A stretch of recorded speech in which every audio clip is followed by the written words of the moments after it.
तरीके से आज महाराष्ट्र हुकूमत बदली गई और काफ़ी साल 2.5 साल महाविकास आघाड़ी रही, तो महाविकास आघाड़ी का काम अच्छा रहा ऐसा लोगों ने कहा।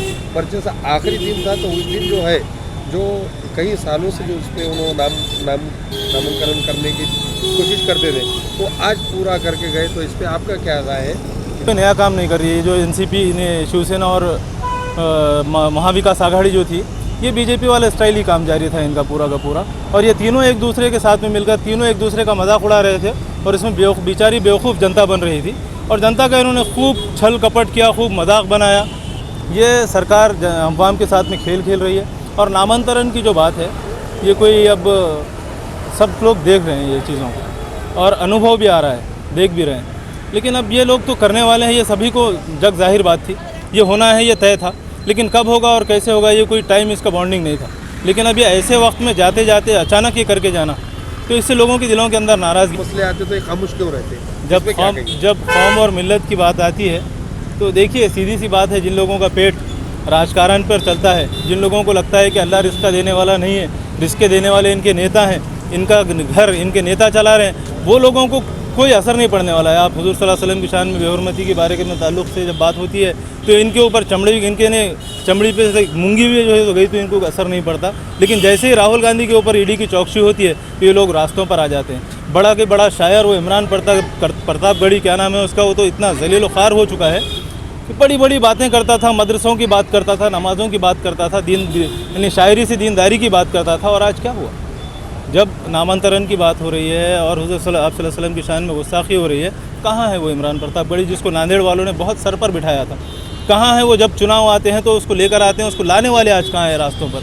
दीन की मज़हब की बातें करने वाले वो लोग कहाँ हैं? हम उनसे सवाल पूछना चाहते हैं कि आइए ना रास्तों पर।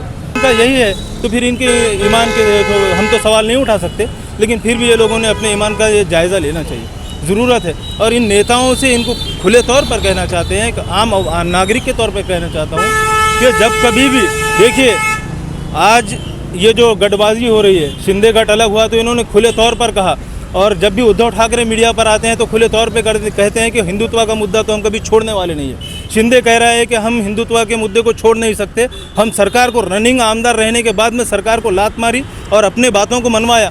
मैं अपने मुसलमान भाइयों से पूछना चाहता हूँ ये सवाल कि जब ये चलती सरकार को लात मार रहे हैं, रनिंग आमदार पद को लात मारने के लिए तैयार है हिंदुत्व के मुद्दे पर, आपको किसने रोका है?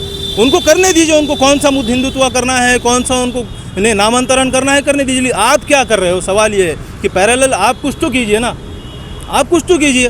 वो लोग आमदार की पद छोड़ रहे हैं, तो आप कम से कम आपका सादे से सादे आप जो पद पर बैठे हुए हैं, आप इतने बड़े बड़े महाराष्ट्र के लेवल पर बैठे हुए पदे हैं हमारे पास में, नांदेड़ के अंदर कौन सी सेलों के पद हैं इनके पास में, वो माइनॉरिटी कौन सी कितनी पदे हैं इनके पास में। एक ने तो आकर बोलना चाहिए था। औरंगाबाद के लोग छोड़ रहे हैं, बीड़ के लोग छोड़ रहे हैं, उस्मानाबाद के, यहाँ पर क्या हो रहा है?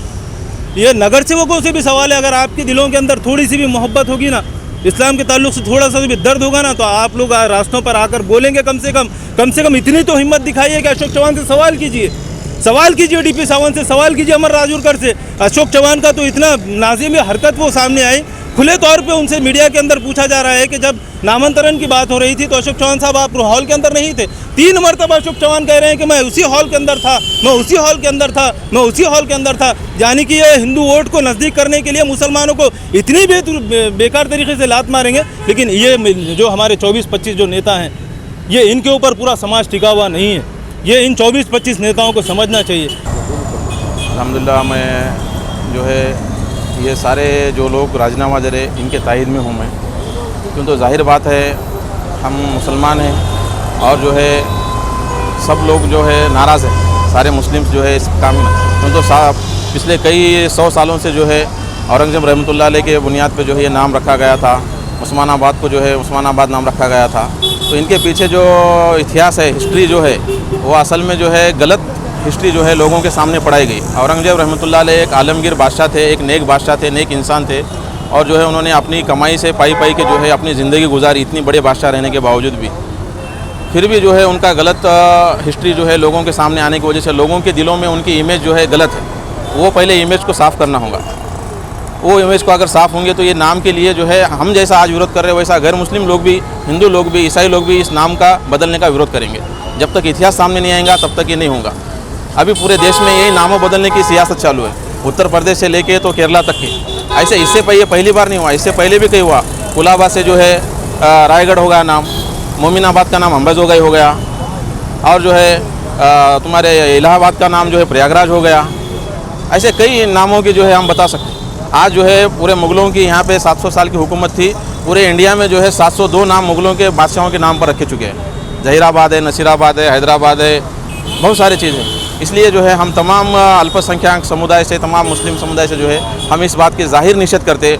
मुख्यमंत्री, माजी मुख्यमंत्री उद्धव जी साहब ठाकरे जो डिसीजन लिए, उन्होंने पूरा काम अच्छा किया, लेकिन जो है इस काम को जो है उनके पक्ष के लेवल पे एजेंडा था, मगर हमारे राष्ट्रवादी कांग्रेस होगा, इन्होंने जो है विरोध करने को ना था। फिर भी 2 एमएलए ने कांग्रेस के जो है विरोध किए, लेकिन राष्ट्रवादी की तरफ से जो है अभी तक उसके बारे में कोई आया नहीं, बात अभी तक सामने नहीं आई। इसलिए जो है तमाम हम लोग जो है इस बात का ज़ाहिर निषेध करते हैं।